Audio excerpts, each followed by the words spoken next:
The sky was burning. The escape pod tore through the storm like a dying star, leaving trails of orange fire across the clouds. Inside, alarms screamed and red lights flashed.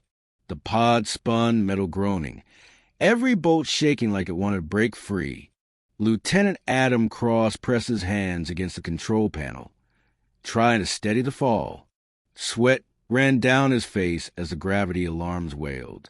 The ship's computer repeated the same words over and over in a calm, robotic tone. Warning. Hull integrity. Critical. Atmospheric entry. Unstable. He didn't answer. His voice would not matter. Adam was an engineer, not a pilot. His ship, the Horizon, had been torn apart in orbit by something that wasn't supposed to exist. The scanners had called it energy interference. The crew called it bad luck. Now he was the only one left, falling toward a world no one had ever returned from. The computer gave one last warning before the final impact. Brace for surface collision. Adam closed his eyes. Just let it be quick. The world exploded around him. When he woke, everything was silent. The air was thick with smoke and dust. The pod had crashed into a rocky field surrounded by towering black trees. Pieces of glowing metal lay scattered like broken stars. Adam's helmet display flickered, then died. He ripped it off and gasped for air, expecting poison, expecting death, but he was still breathing. The air was sharp, dry, but not deadly. He coughed, wiped blood from his mouth, and pushed open the hatch. It fell with a hollow clang. Outside, the world was strange and quiet. The sky shimmered with 3 suns, one red, one gold, one pale blue, hanging too close together. The ground trembled every few seconds, like the planet itself was alive and restless. He stepped out, boots sinking into soft, dark soil. The wind carried a faint metallic smell, like rust and rain mixed together. In the distance, he saw a movement. Something large, something breathing. He whispered to himself, "Where am I?" Then he remembered the reports. This planet had a name once, Virex 9. Scientists called it unlivable. Every probe that landed here stopped sending data within hours. They said the surface was filled with storm beasts, poisonous air, and ground that swallowed metal. They said no one could survive here. Adam checked the pod systems. The radio was smashed. The power cells were drained. His oxygen reserve was down to 10%. He had a medkit, a flashlight, a broken rifle, and a single ration bar. That was all. He looked up at the sky. It pulsed like a slow heartbeat. He laughed, a dry, broken sound. So this is how it ends. But something deep inside refused to give up. Maybe it was pride. Maybe it was human instinct. He tore the metal panel off the pod and started digging into the dirt, creating a shallow pit to use as shelter. The ground vibrated beneath him, and the strange trees groaned as if whispering to one another. When night came, the world changed colors. The ground began to glow with faint blue veins of light. Plants unfolded like mouths opening, showing sharp glassy petals. The air grew cold, heavy. Adam built a small fire using wiring and plastic from the pod. The flames burned green for a moment, then turned orange. He sat close, holding the broken rifle like it was still useful. Far away, something roared. The sound was deep, ancient, a noise that didn't belong to anything human. The echo rolled through the forest, shaking the air. Adam froze. His heart thudded. Then, from the darkness, he saw movement. A tall shape stepped out between the trees. It walked on 4 legs, but its body moved with almost human balance. Its eyes reflected the firelight, twin silver mirrors. It stopped about 20 meters away. Watching him, Adam raised a rifle, even though it couldn't fire. "Stay back," he whispered. The creature tilted its head, curious, not afraid. Its chest expanded with slow, calm breaths. Then, without a sound, It turned and vanished into the forest. Adam sat there, shaking. The fire cracked softly. The air smelled like rain. He didn't know if the creature had spared him or simply decided to wait. Hours passed. Adam couldn't sleep. His body ached, but his mind wouldn't stop racing. Every sound in the forest made him flinch. The wind sounded like footsteps. The trees looked like figures in the dark. He tried to fix the radio again, but the power core was completely melted. No signal, no rescue. Just static. The pod's onboard AI flickered one last time before shutting down. The robotic voice whispered, barely audible. No known survivors. Planet classified, uninhabitable. The light faded, and the pod went dark forever. Adam sat in silence. Only the faint blue glow from the alien plants lit his face. He looked up at the sky again, at the 3 suns hidden behind black clouds. He felt small but alive. "Guess it's just me," he said quietly. "One human against a planet." His words disappeared into wind. In the distance, something howled again, not in anger this time, but in warning. Adam stood slowly, gripping his rifle tighter. His eyes narrowed. He didn't know what tomorrow would bring. He only knew one thing now. He was still alive, and that meant the planet hadn't won. The fire was dying. Adam Cross stared at the small orange light flickering inside the crushed metal of his escape pod. Around him, the alien forest stretched into endless blackness. Strange blue plants glowed in the dark, breathing mist that drifted like smoke. Every few seconds, he could hear movement, quiet, cautious, alive. He sat with his back to the pod, the broken rifle resting across his knees. His heartbeat echoed in his ears. He wanted to believe he was safe, but deep down, he knew the night had only just begun. The air carried a faint smell, sharp and sweet, like metal and fruit. His helmet scanner had died earlier, but his instinct screamed danger. Everything here was alive in ways his mind couldn't understand. He whispered to himself, "You made it through the crash, Adam. You can make it through the night." The wind blew, low and cold. The sound reminded him of breathing. He turned the fire up using scraps of plastic. It hissed and spat green sparks. That glow was his only protection, the one thing that pushed the dark back. Then came the sound again, a soft thud, followed by another, slow, heavy, close. Adam froze. The noise circled him from behind the trees.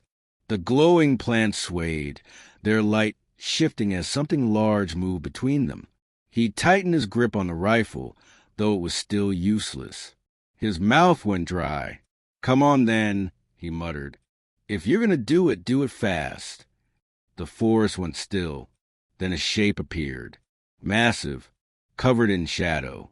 Its breath came out as a low rumble, like thunder trapped in its chest. The creature's eyes caught the firelight. Silver again, just like before. Adam's heart pounded, so hard it hurt.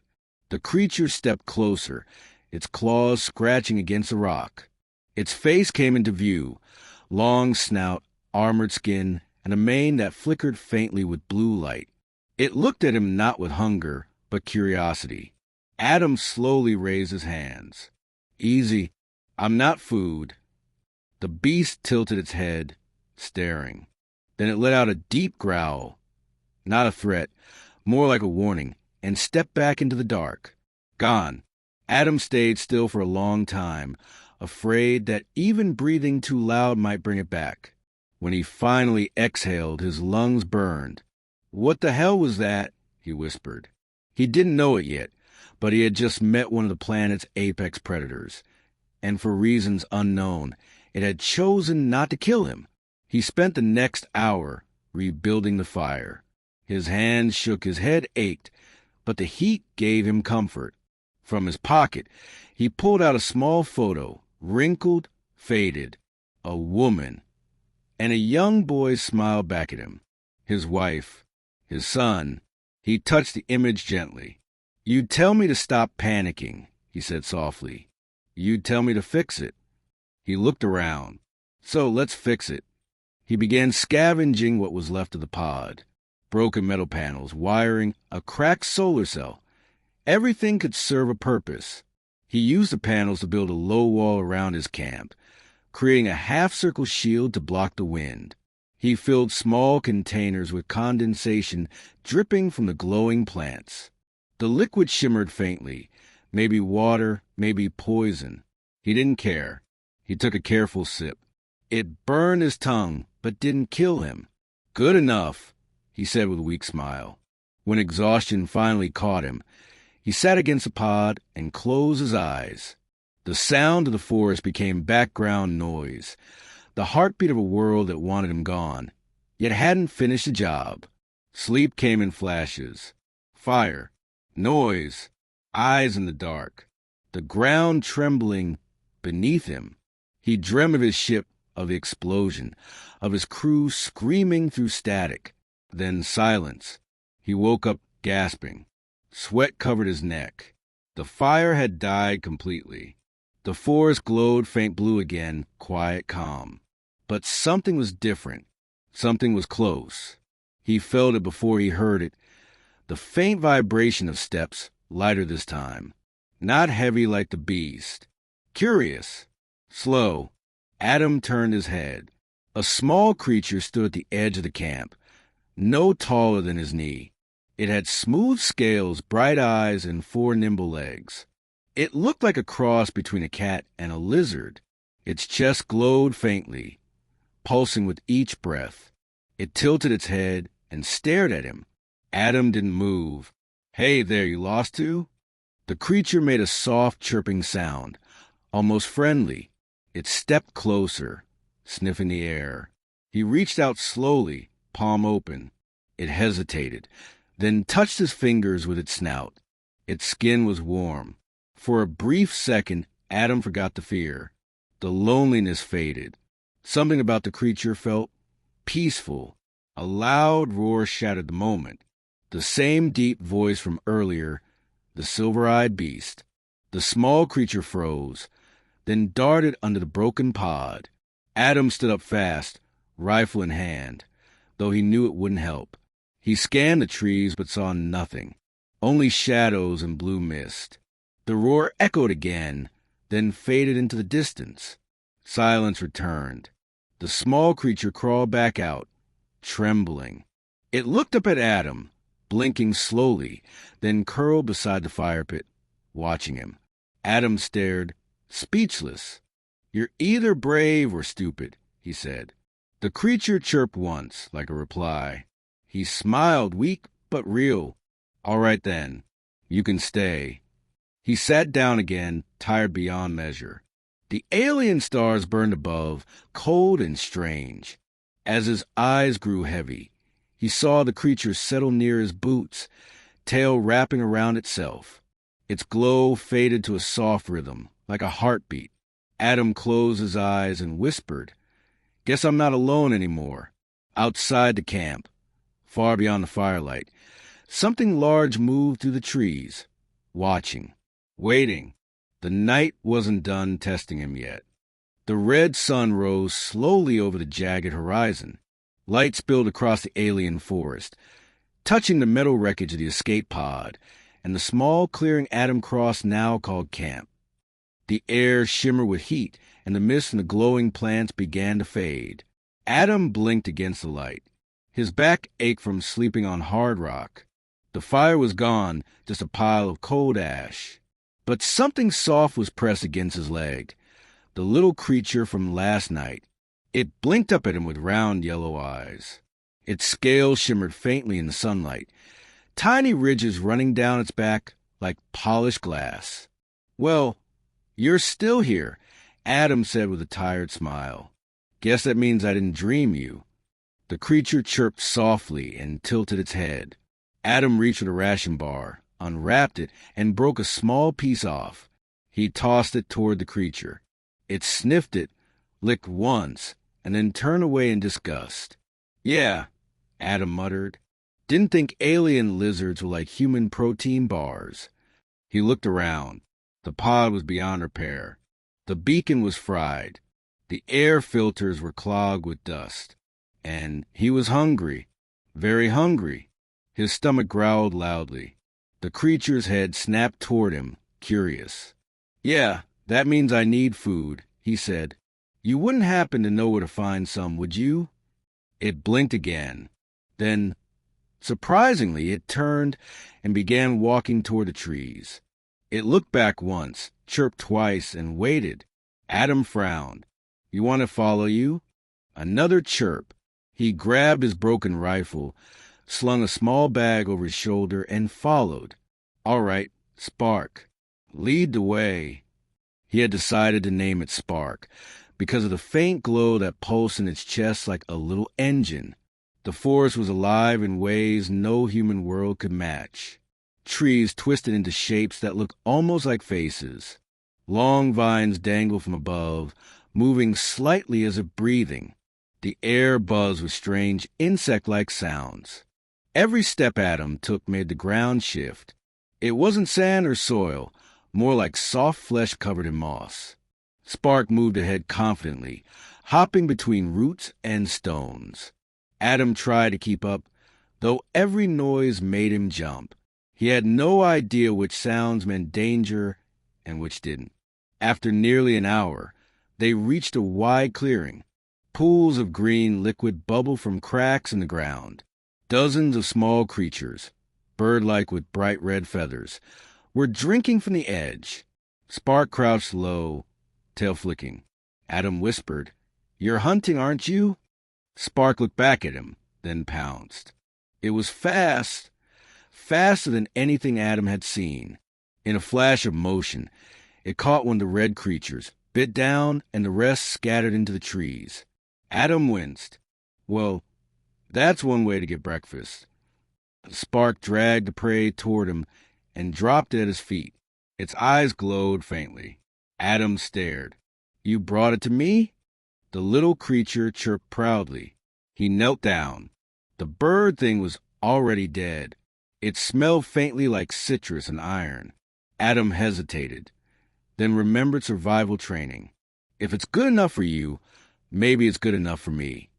He cut a small piece with a shard of metal and held it over a stick near a portable spark igniter. The smell that rose was strange but not unpleasant. When he bit into it, the taste was sharp, tangy, and to his surprise, not bad. He smiled.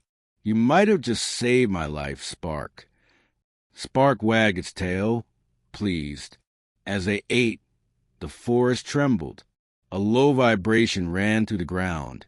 Steady, rhythmic, powerful. Spark froze mid-bite. Its spines along its back stood up straight. Adam whispered, "What is it?" Then he saw it. Through the trees, a massive shape moved, 10 meters tall at least. It looked like a living tank, its body armor with overlapping plates of bone. Each step it took left deep cracks in the earth. Spark hissed softly, backing up. Adam slowly crouched behind a fallen log. "Stay low," he whispered. The giant creature stopped and sniffed the air. Its nostrils flared. It turned its head slightly toward them. Adam held his breath. His pulse hammered in his ears. Then, from above, one of the red birds fluttered out of a tree. The creature turned its gaze toward the noise, roared, and charged after it. The ground shook as it vanished into the trees, leaving only broken branches and dust behind. Adam exhaled slowly. "Okay, we're definitely not top of the food chain here." Spark chirped softly, its body trembling. Adam reached down and stroked the top of its head. "It's okay. We're still alive. That's what humans do best." He looked out over the forest, then back toward his camp's direction. "Let's head home." The journey back was quiet. The forest colors changed as the sun shifted. The red light faded into pale blue, casting everything in ghostly tones. When they finally returned to the camp, the wreckage looked smaller, weaker, compared to the wildness around it. Adam gathered some metal scraps and began building a frame above the pod, something like a roof. Spark watched, head tilting back and forth. Then it began dragging small sticks toward him, dropping them near his feet. Adam laughed softly. Helping, huh? Spark chirped again and kept at it. By sunset, they had built a small shelter, crude, uneven, but real. Adam sat beside the fire, watching Spark curl up nearby. For the first time since crashing, the fear in his chest started to fade. He wasn't safe, but he wasn't helpless anymore either. He looked into the fire and whispered, "One day at a time. That's all it takes." Outside the camp, hidden among the shadows, Silver Eyes watched from afar. The same great beast from the first night. It blinked once, almost curious, then disappeared into the dark. The hunt had ended, but something far greater had just begun. The days began to blend together. Every sunrise on Virex, 9 painted the sky in blood-red light, and every night ended in blue glow. The planet moved like a living thing, breathing storms, whispering through its forests, hiding its predators in plain sight. And in the middle of it all, a single human survived. Lieutenant Adam Cross was no longer the desperate man who had crashed here. His hands were rough, his face darker from the twin suns. The fear that once ruled him had turned into something else. Focus. He worked every day, piece by piece, to build order out of chaos. With metal panels from the pod, he built stronger walls around the camp. He made water filters out of tubing and plant fibers. He tested which fruits and roots were safe to eat by giving tiny samples to Spark, who seemed to know what was poisonous before even smelling it. Sometimes Adam laughed at that. "You're smarter than most crewmen I've met." Spark chirped back proudly, his tail flicking. It had been 23 days since the crash. Adam sat beside the fire, staring at the small journal he'd carved from bark and metal sheets. Each page held rough sketches, plants, creatures, weather patterns. He was trying to understand the planet. Not conquer it, not escape it, just understand it. That night, Spark brought him a strange gift, a shiny piece of dark crystal. It glowed faintly, humming when he touched it. Adam raised an eyebrow. "You find this or steal it?" Spark chirped and tilted his head, pretending innocence. The crystal pulsed once, and Adam thought he heard something, a faint sound like a whisper or heartbeat. He set it aside near the pod. "We'll figure you out later." Then the wind changed. A deep, low hum rolled through the ground, distant but powerful. Spark's spines rose immediately. The creature let out a sharp hiss and crouched low. Adam grabbed his rifle instinctively. What now? Through the trees, faint lights moved. Not natural light, controlled mechanical. Blue-white beams sweeping side to side. Adam's breath caught. "Humans?" He stood up shouting, "Hey, over here!" But then the lights moved closer, and he saw them clearly. Not humans, machines. Tall, spider-like drones with glowing red sensors and smooth metallic limbs. They moved silently, scanning the ground, their claws slicing through trees like paper. Adam ducked down. "Those aren't rescue drones." Spark growled softly beside him. The machines moved methodically, as if searching for something or someone. Their red light scanned the ground, then flickered toward the crash site. Adam's heart raced. They're tracking the beacon signal, but the beacon's dead. Then he realized the crystal Spark had brought back. It was pulsing faster now, like it was answering something. He grabbed it and shoved it into the dirt, covering it with metal scraps. The hum lessened, and the drones turned away, disappearing into the trees. Adam exhaled shakily. Okay, maybe not touching strange glowing rocks anymore. Spark chirped once, a noise that sounded suspiciously like agreement. The next morning, Adam climbed a nearby ridge to scout the area. From there, he could see miles of broken terrain, forests, canyons, and rivers that shimmered like silver. He noticed something odd. A circle of flattened trees, perfectly even, like something enormous had landed or exploded there. He pulled out his makeshift binoculars, 2 lenses taped to a metal frame, and zoomed in. At the center of the clearing stood 3 of the silver-eyed beasts, the same kind that had stalked his camp. They weren't hunting. They were building. Adam blinked. No way. He watched as they used their tails and claws to move large stones into a pattern. The creatures worked together, coordinated, careful, even communicated with low growls and gestures. They weren't monsters. They were intelligent. He lowered the binoculars slowly. "You're not just animals, are you?" Spark chirped behind him. Adam turned. Spark had followed him up the ridge. The little creature tilted his head toward the beasts and made a low sound. Not fear, not warning, recognition. "You know them?" Adam asked. Spark chirped again, then pressed his head against Adam's boot.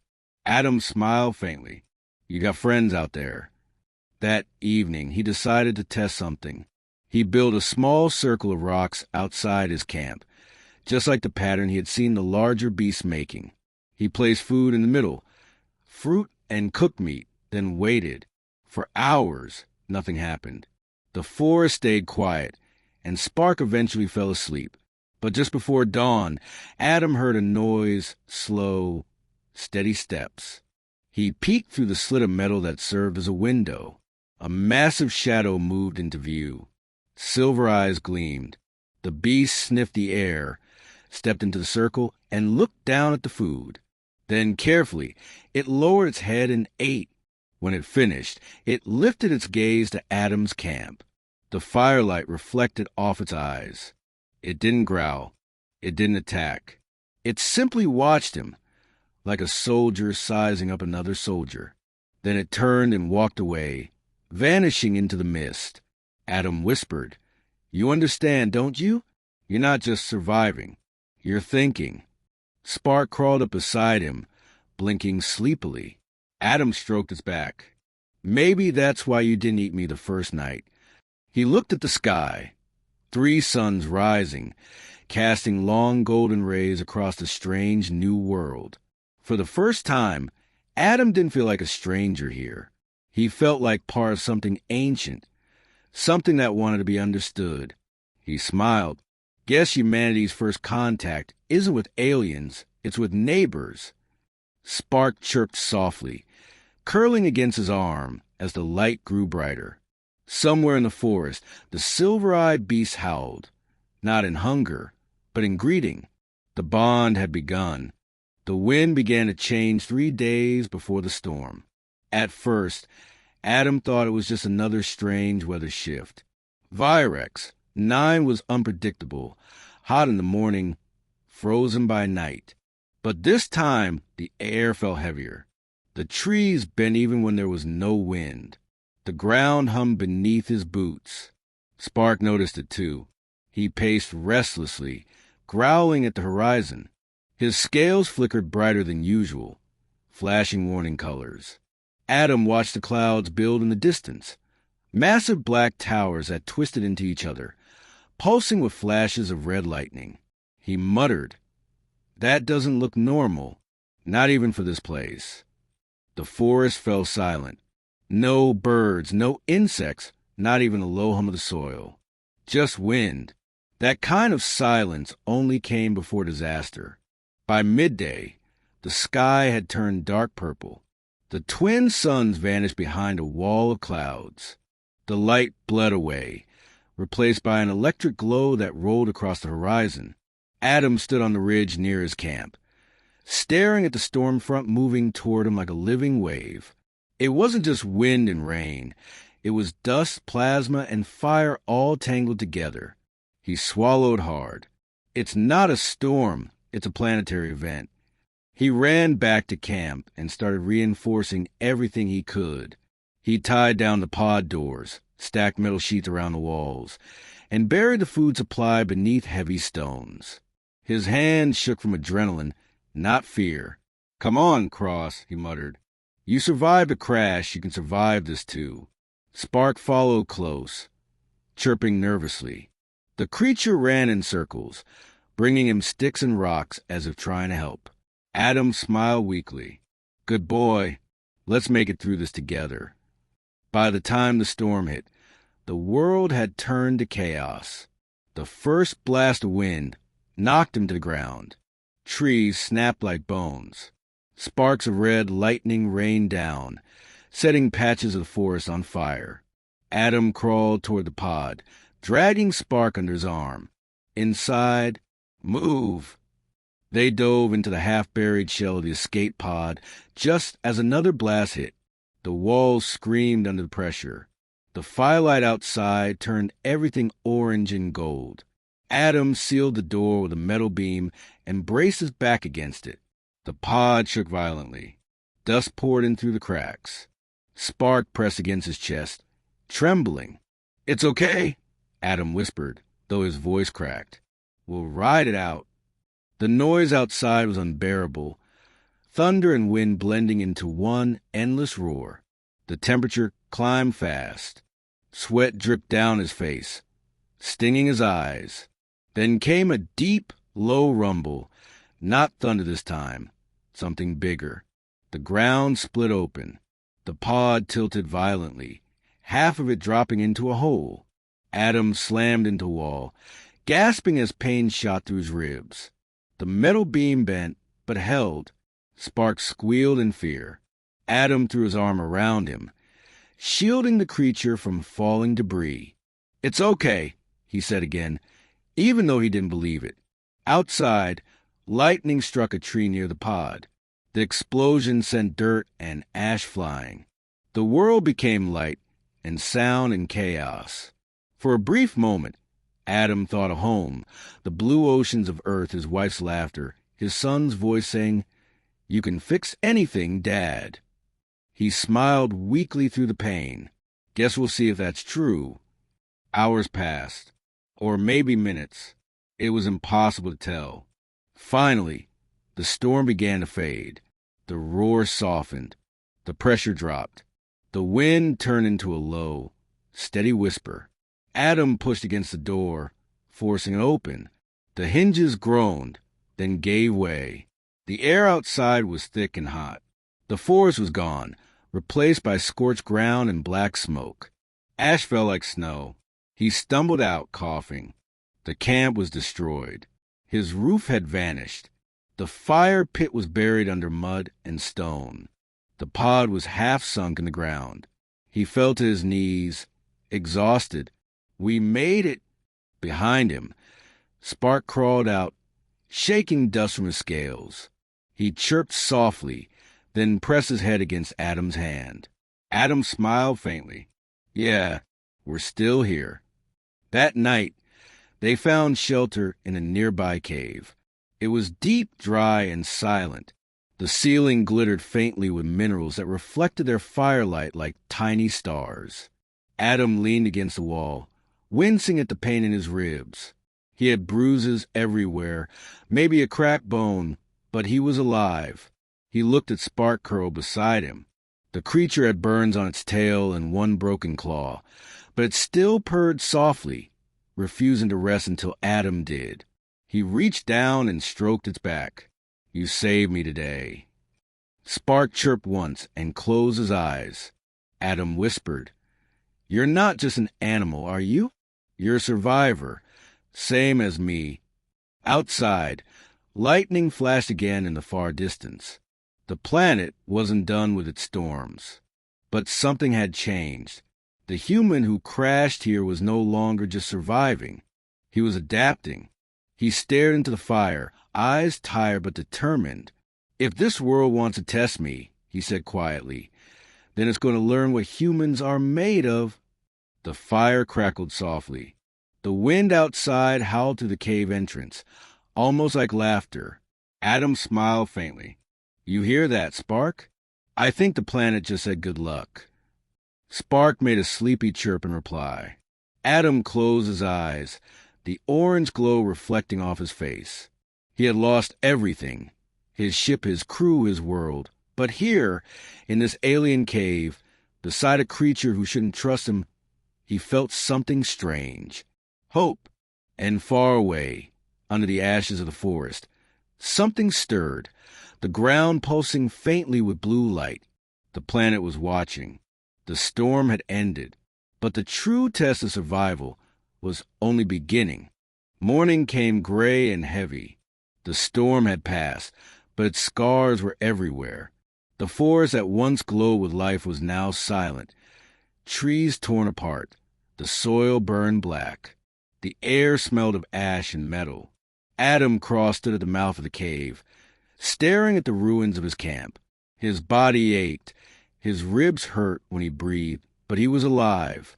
Beside him, Spark limped slightly, tail dragging, but the creature refused to rest. It pressed against Adam's leg, as if to say, "We made it. Keep moving." Adam whispered, "Yeah, buddy, one more day." He spent the morning rebuilding. The pod was half buried under dirt, but some panels were still usable.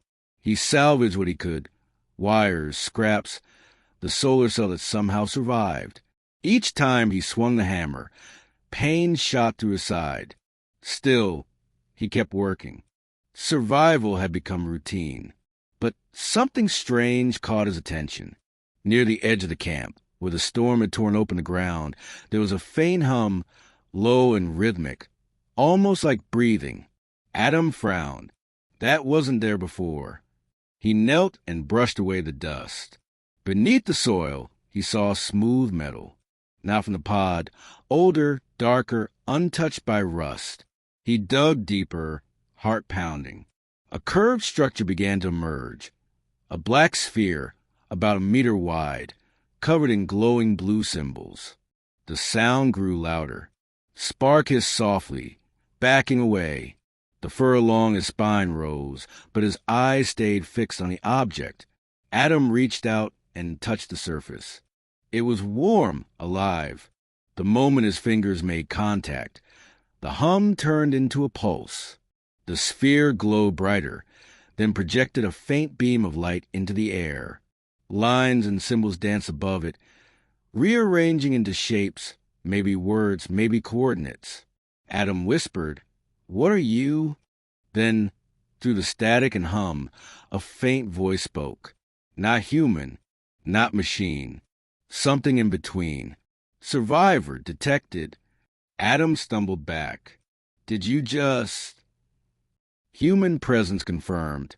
Protocol 9 initiated. The blue light expanded, wrapping around the camp like a soft mist.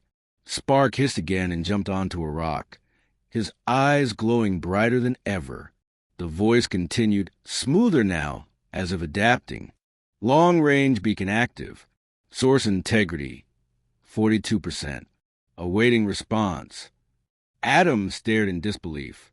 "You're a beacon. From what? Who built you?" The light flickered, showing quick flashes. Shapes of towers, ships, and alien beings with tall, slender bodies. Then static swallowed the image. Origin lost. Function remained. He realized the beacon wasn't new. It was ancient, older than the crash, older than the colony records. Maybe this planet wasn't just wild land. Maybe it was once home to something intelligent. He spent hours studying it. The sphere responded to his touch, shifting its light pattern each time he approached. It seemed curious. Spark watched carefully, tail twitching. When Adam stepped back, Spark stepped forward, sniffed the air, then sat down beside the sphere. The blue glow flickered in rhythm with the pulse in Spark's chest. Adam noticed and froze. "Wait, you're connected to it, aren't you?" Spark tilted his head, chirped once, almost proudly. "Of course you are," Adam murmured. "You and those other beasts, you're part of this planet. Maybe you're its guardians." The beacon pulsed again, stronger now. Signal amplification required. Atmospheric interference detected. Adam looked up at the sky. Thick gray clouds still rolling above. "You need a clear path to send the signal," he said. "A higher point." He grabbed the sphere carefully, wrapping in his jacket, and started climbing the nearest ridge. Spark followed, limping but determined. The climb was hard. The ground was slippery, rocks sharp. His hands bled. His ribs screamed with pain, but he didn't stop.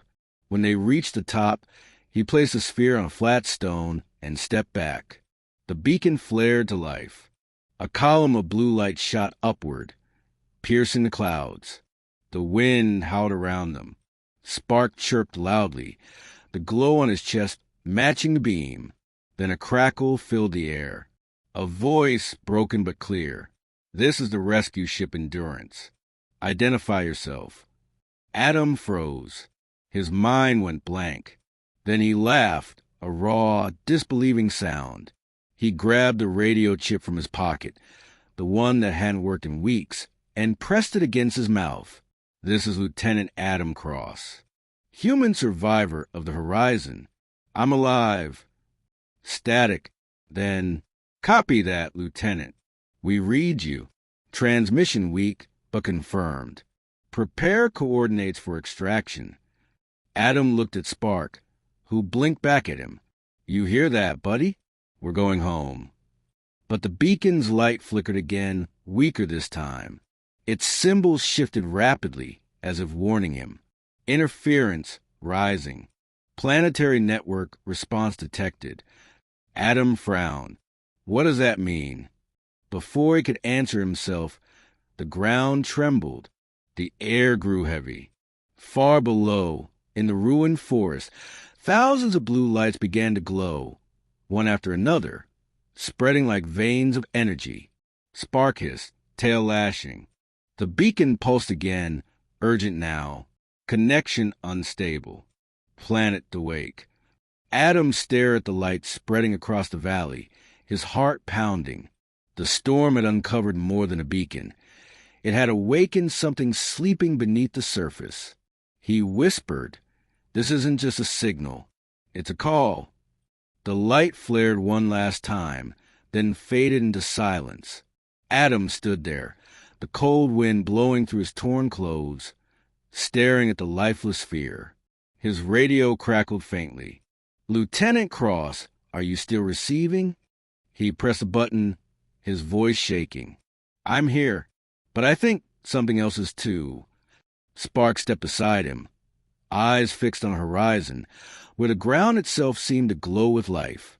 The signal had gone out. Now the planet was answering. The night was too quiet. Adam Cross sat beside the dead beacon, his hands resting on his knees. The light that once glowed in the sphere had gone cold. But below the ridge, the world pulsed faintly with blue veins, rivers of light flowing beneath the soil. Spark stood beside him, tail twitching nervously. The small creature's chest glowed faintly in rhythm with the lights below. It wasn't random. It was communication. The planet was awake. Adam whispered, "I think it heard us." The radio on his chest crackled again. "Lieutenant Cross, this is the Endurance. We're closing in on your coordinates. ETA, 10 hours. Hang tight. 10 hours." After weeks of silence, help was finally coming. But Adam didn't feel relief, not yet.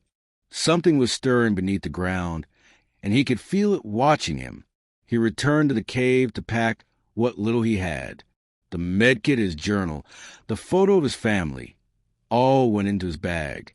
Spark followed him, chirping softly, sensing his unease. Adam knelt beside him. "When that ship lands, I have to go. You understand?" Spark tilted his head. Adam sighed. "You saved my life more times than I can count. I can't just leave you here." He reached out and rested his hand on Spark's head. "But maybe this is where you belong." The creature pressed his head against his palm and purred, a deep, warm sound that echoed in the cave. Then the ground shook again, harder this time. Rocks fell from the ceiling. Spark hissed, backing away. Adam grabbed his bag and ran outside. The blue light beneath the ground had grown brighter, spreading like fire through the cracks. It wasn't just energy, it was movement. From the forest floor, shapes began to rise. Massive, silver-eyed beasts, the same ones he'd seen before, climbed out of the glowing fissures. Their scales shimmered like molten glass. Dozens of them emerged, forming a circle around the clearing, their eyes fixed on Adam. He raised his hand slowly. "I don't want to fight." The largest beast stepped forward. It was huge, twice the size of any before. Its breath steamed in the cold air. For a long, silent moment, it studied him. Then it lowered its head. Adam blinked. "You're bowing?" The beast let out a low, thunderous rumble, not a growl, but a sound that carried meaning. Behind it, the others echoed the same sound, filling the air with harmony. Spark chirped excitedly and ran forward, standing beside the massive creature, as if greeting an old friend. Adam watched in awe. "You're connected, all of you. The beacon didn't wake machines, it woke you." He realized the truth then. The planet wasn't dead. It was alive. The creatures weren't monsters. They were its voice, its guardians, maybe even its memory. And by touching the beacon, Adam had spoken to it. He wasn't an intruder anymore. He was part of the conversation. Hours passed. The storm clouds cleared, and dawn broke over the shattered landscape. Far above, the rescue ship Endurance entered the atmosphere, its engines carving white lines across the red sky. Adam could see it, a silver spark descending through the clouds. His heart pounded. Home was minutes away. He turned to Spark. "They're here." Spark chirped softly, eyes bright but sad. He seemed to understand this was goodbye. Adam knelt, pulling the small creature close. "You saved me when I should have died. You taught me this planet isn't against us. It's just waiting to be understood." He smiled faintly. "Humans and monsters. Turns out we're not that different." A loud boom echoed overhead as the Endurance descended. Dust whipped through the clearing as landing thrusters roared. Adam shielded his face. When the hatch opened, two figures in white suits stepped out, weapons raised. "Lieutenant Cross," one of them shouted. "By God, you're alive." Adam stood tall, dirty, scarred, and exhausted. "Yeah, I'm alive." The soldier lowered his weapon, staring at the massive beasts surrounding the camp. What are those things?" Adam looked back at them, the silver-eyed guardians standing silently, watching. "They're the reason I'm still breathing," he said quietly. "Don't shoot." The soldiers hesitated. The beast didn't move. The air was tense but calm, a fragile peace held together by understanding. Finally, the commander spoke to the radio.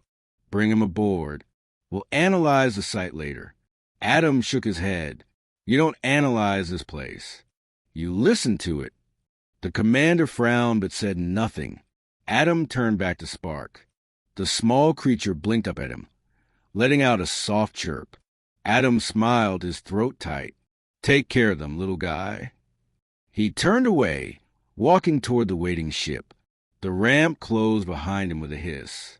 Inside the cabin, Adam sat by the window as the Endurance lifted off. He watched the ground below, the glowing veins fading as they climbed higher. The creatures looked up at the sky, their silver eyes catching the light one last time. One of the crewmen leaned over. "We thought no one could survive that planet." Adam smiled faintly. "Then maybe no one ever really tried." Outside the window, Virex, 9 grew smaller, a wounded, dangerous, beautiful world. Adam pressed his hand against the glass. "You're not a death world," he whispered. "You're just alive." The ship broke through the clouds, and for the first time in weeks, he saw stars again. He closed his eyes, the hum of the engines blending with the memory of the planet's pulse. Humanity had come to the stars to conquer, but maybe survival wasn't about domination. Maybe it was about adaptation. He smiled softly to himself. "HFY," he whispered. "Yeah, humanity, F asterisk asterisk asterisk, yeah. Far below, the blue light pulsed once more, steady, calm, alive. And somewhere in the forest, Spark lifted his head to the sky and chirped at the stars. The human had left, but the bond remained.